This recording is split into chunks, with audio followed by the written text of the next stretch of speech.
welcome. So today I thought I would share some of the books that I am currently reading. So it's not going to be a book review, it's just going to be, because I haven't finished some of them, actually I haven't even started one of them.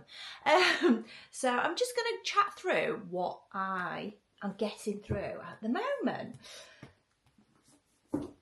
So let's start with Paul McKenna, Power Manifesting. Oh, the new science of getting what you want. So I have been in an online book club for about 3 to 4 years, maybe 3.5. I can't quite remember when I actually joined. But it is The Law of Attraction Changed My Life. The Law of Attraction Changed My Life. Francesca Amber. So it's an online book club. It's £10 a month, and then you buy the book. So you read a new book every month. And what it is a law of attraction, mindset, personal growth, personal development, feng shui. There's loads of things, crystals, manifesting. We've read loads of books. We've covered lots of different books. Some of the classics, we've done things like Atomic Habits, The Power of Thinking Big, Mel Robbins' 5-second rule, and the Let Them theory. So we've done loads of the classics, and then we've also done some self-published, like smaller books and stuff. But it's absolutely fantastic. It's such a great way to keep accountable. So it goes into a poll, but normally it's picked. So you don't really choose the book as such. It might go into a poll, so you can pick two. But the book, I've enjoyed all of the books, some more than others.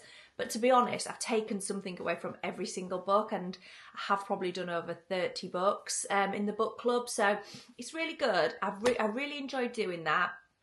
And like I say, I think it keeps you accountable because you're doing it collectively. You get a podcast every chapter or every day. It depends how the book is formatted to how many podcasts you get. So you read the book yourself, you listen to Fran's podcast, there's an online community, and it's really useful. But 2 years ago, my friend joined with me, and what an absolute game changer that was. We then basically have now completely up-leveled our friendship because we do daily voice notes to each other. It started around the books, and we do still talk a lot about the books, but then we talk about life in general. So it's basically like free therapy every day with my friends. It's great. It's fantastic. So I'd really recommend doing that with a friend as well. And then also my sister joined this New Year. So there's 3 of us now, so we've got our own little WhatsApp group as well, and we can chat through and keep each other accountable and talk about things, and it's a lovely way to do it. Fantastic. So back to Paul McKenna. Me and my friend Helen, my friend who is in the book club, we went to see him as well. We went to see him in Leeds in March or February, I can't remember. Recently, we've been to see him a few weeks back. He was so good. Now you may remember him from the 90s. My sister totally ripped me for this. She was like, you used to like him in the 90s. Or maybe early 2000s, maybe quite not the 90s, because I was born in the 80s. Surely I didn't like him back then, that would be weird. But she's like, you always had a thing for older men. And I did, to be fair. I did. Bruce Forsyth, Mr. Bean, but I don't know if you can class him. Paul McKenna. So his voice seems like, it's really relaxing to me. So when we was live in his show, he calls them trances, so they're like meditations. But it was just, he got me, like literally, it was all the senses. He calls it a 4D manifesting. So it's like, if you know anything about manifesting, it's not just about like this is what I want, I'm going to put it on a mood board, I'm going to think about it and it's going to come true. Now that does help, a lot of visualization does help, but you have to do all the other things as well. And this is great because it's got the trances between. So he'll talk about certain things and then he might put you into like a little trance, and it's all very quick. It's quite fast paced actually. I would almost want to slow it down if we could. But yeah, I quite like him. maybe if you're not a fan. My sister hasn't enjoyed this one as much, but I think it's just because she's not a fan of him. And I think when if you know who somebody is, actually that's not useful. So sometimes some of the smaller self-published books are best because you don't know who these people are. So I'm loving it. I think it's great. And I just really enjoy his voice. So actually we've been listening to the trans at bedtime as well, and Oliver quite likes his trans. So I think for an 8-year-old to enjoy, he likes how he does his voice because it's all NLP, so he's like, it's old school, but it works. So I think it's because he says, like, if you're wearing the headphones, you'll hear it through your left and then you'll hear it through your right. And I think Oliver quite likes that because it's like, it feels really nice. I personally think his voice sounds really nice coming through the different speakers. So that's that one. The old Paul McKenna, old classic. Okay, so positive discipline. I have been reading this for possibly 5 or 6 months, so it's not an easy read for me, just because I think it's quite difficult, and I'm not the best reader. So, but it's so good. Now, we don't need a lot of discipline in our house, don't get me wrong. Oliver's great, but it's the way we've been taught to handle discipline, and how we think there's only, personally, I thought there was only one way to discipline, and that was very firm, and that is not the case. There is lots of ways to discipline, and it talks lots about parents and dynamics in the house, and even birthright and birth order, and I really, really enjoyed this. But what happened was I accidentally, on purpose, bought it on Audible as well. So this is when everything changed for me, because somebody told me about immersive reading. What a game changer. Okay, granted, I'm still chomping through this, but I think it's the book rather than the immersive reading. So what I do is I put on my headphones, because I think it's quite important to get on my headphones and then zone out, which is maybe why as well I like to give myself the time to read this, so that it slips down the list of things to do. So the chapters are normally about 30 to 40 minutes, probably more towards 45 really, if I'm being brutally honest. So I know how long it is because I've got the Audible, so it'll tell me how long the chapter is. I open the book, I listen, and I follow along. And that has helped my reading so much. I cannot tell you how much that has helped my reading. I would definitely be the person who would be reading this. I'd be going, I'd get to the bottom and be like, I have no idea what that just said, and I'd go back over, and my head goes, I'm wandering off. But with the listening, it keeps me focused and it gets me through. The other top tip is, do not listen to Audible on normal speed. Do not do that. You need to ramp that up. It depends on the Audible you're listening to and their voice, but half of the time it's very monotone. And our brain, I actually heard somewhere that it's scientifically proven that we speak much faster, particularly I speak much faster. So when it's that slow, like audible, like monotone speed, our brain actually isn't picking it up. So speed it up, but you need to play with it a little bit just to see where you are, because sometimes I can listen to it at, I don't know, like 1.5, and then sometimes I can listen more, or sometimes I need to listen less. And it depends as well. I think it depends where, if your brain is in, if you're in quite a quite energetic, then maybe your brain's moving quicker. And sometimes if you're slowing down a little bit, you may be able to cope with it a little slower. So I do think you need to play around with it, but also a massive game changer.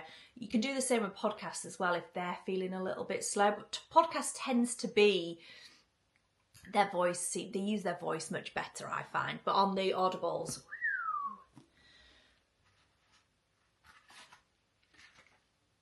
so at the end of each chapter, there's questions. So it is a bit more like a workbook as well. So you go back over it and then you answer your questions. So you do need a notebook as well with this book. But really, really think this is great for anybody who's a parent or in a classroom. I think there's actually a book designed for the classroom. But But yeah, really enjoyed that. Just how to speak to children.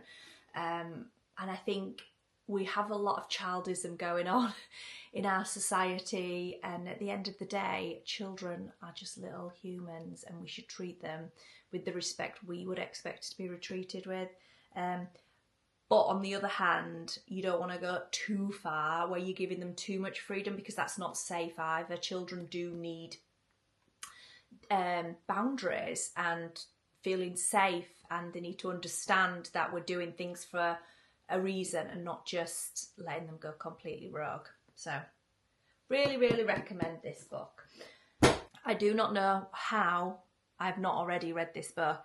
Obviously, divine timing, this is the right time for me to read this. But again, this is very similar to the Positive Discipline, where it's chapter, and then there's some summary and then questions. So I do this with a notepad. So I'm not rushing this book either. I do this with immersive reading as well. So I have it on Audible. So I listen and then I read it along at the same time. Then the section where it's reviewed, I have to read that myself, and then I answer the questions.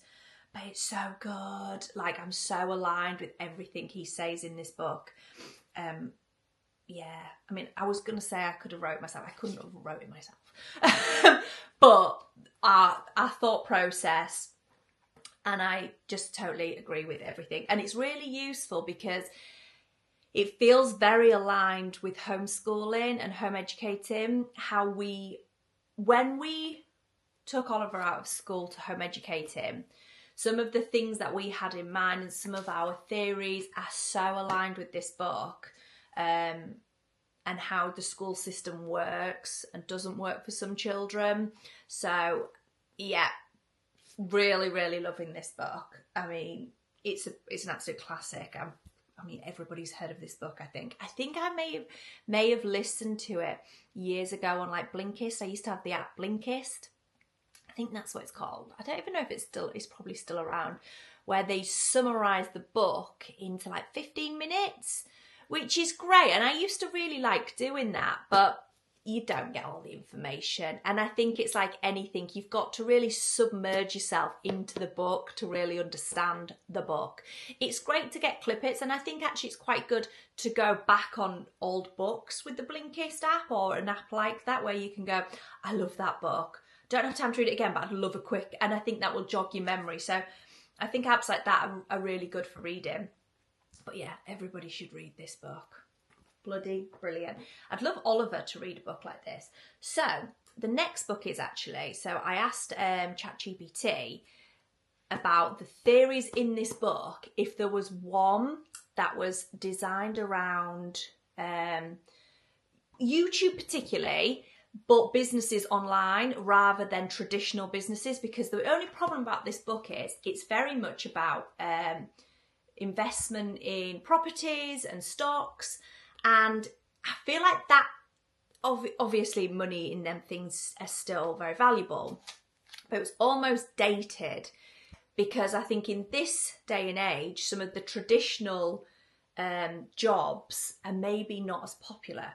So I thought, I'll tell you what, I'll head over to ChatGPT and I will ask if they could recommend a book with the same theories and the same kind of alignments, but with more of a traditional. And this is what AI recommended. YouTube Secrets. So I've actually not read it, haven't opened it, so I have no idea. Could be terrible. So this is what I mean. This is not a book review. This is just what I'm reading. Honestly, it looks beautiful to read.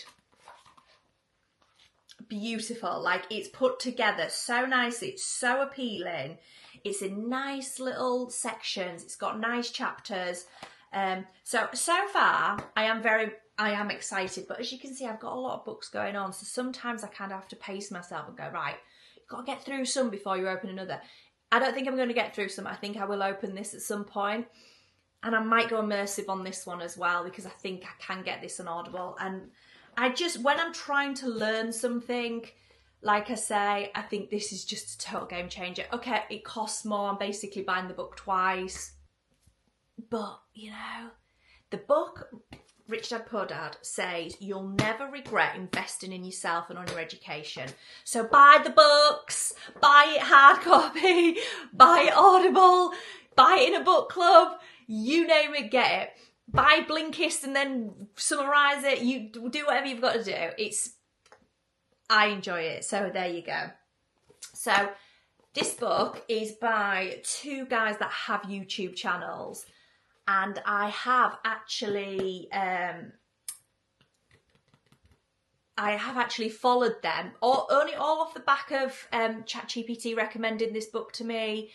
And I have searched them up, watched some of their videos, watched some of their courses, and they seem fantastic. So I've already learned quite a lot just from watching them. So I think the book is going to be really, really good for me. So I'm very excited about that one because this is a whole new industry for me. I've only ever worked in traditional businesses. I don't know anything. I say I don't know anything about online, but I do, because in traditional businesses, these all come alongside. You still have social media and websites and things like that. You still need all them things, but to just solely have an online business is slightly alien to me. I studied international business management at university, and I've always loved business. But I think in a traditional environment, that's where your uni degree didn't teach me 20 years ago that everything could just be remote and online, and the world's our oyster, did it? So it's about time I upgraded my business knowledge, I reckon. So that's that. And then, okay, this is where it gets good.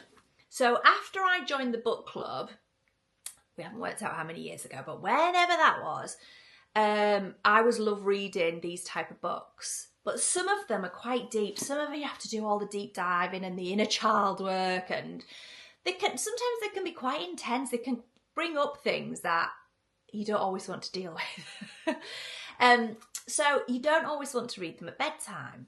And then I started not having my phone in the bedroom because it's just better for my sleep.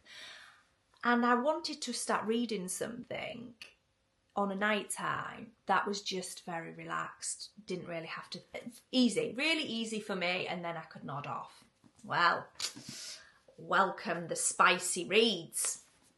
That's when I found a love for spicy reads. I found a lady on Instagram, or I think somebody recommended her, and she's great. And she recommends all this, but she had this full spreadsheet, and she had all these romance books. So this is what this is. It's a romance book. It's Reckless, Elsie Silver, and it's a whole collection. I think I'm on the 4th, and it's all about these cowboys in Canada. And it's just romance. It's spicy. There's some spicy bits in it. I'm here for the spice. I like the spice. That's the bit that keeps me gripped. I'm not going to lie. And it's the 4th book I think I've read, and they're all about cowboys. Then you could pick them up independently, but it's just a romance book with some spice. We're here for the spice. We like the spice. That's what keeps me interested. It's just nice, feel-good romance books. And when I really get into it, it doesn't help me sleep. I end up staying up all night reading it. But they're just lovely. They're just really, I don't know, I found that it's really nice to just pick up a book that is nice to read. And I think that's the thing. We talk a lot about this, particularly in our home ed community, when we kind of, I have friends who go, I don't like reading, or reading's not for me. And I think my answer to that is always, you've just not found the right book. And I think sometimes in schools we're told what to read, and then we don't like them books. So then we go, I don't like reading, reading's not for me. And I think reading's for everybody. You've just got to find how to do it, what to read, when to read. Like, you've got to kind of play with it to get what works for you. And like I say, like when I'm trying to learn something from a book, the immersive reading helps. If I want something nice to make me feel good, I need a bit of spice. But yeah, I'd really recommend reading some nice romance book. I've had recommended like the 4th Wing and all them, what do they call them? Romanticises, like the fantasy romance. I haven't got into them yet. They do feel a little sophisticated for me, I'm not gonna lie. I'd probably have to immersive read that. And I think that kind of, it ruins the point for me, where I just want to like have something easy to read. So love a little romance book, so definitely recommend a romance book. It's a nice little feel good, probably good for holidays, good for cosy afternoons. Oh, and I'll tell you what else as well, my niece reads these as well. She gives me a lot of recommendations on these romance books, so she's another one of my little buddies, or she'll tell me what she's reading. And she told me what to do is on YouTube, put on like a cozy vibe. So if it's like autumn, put on like a cozy fire vibe. I guess like in the summer you could put on the beach and sit with that, so it's got like a bit of ambience music, or you've got a little bit of white noise in the background, and then you can put a blanket on and cozy down. It just feels lovely. It's the simple things, isn't it? So that's what I would recommend. My niece also has a Kindle, and I have not got a Kindle yet.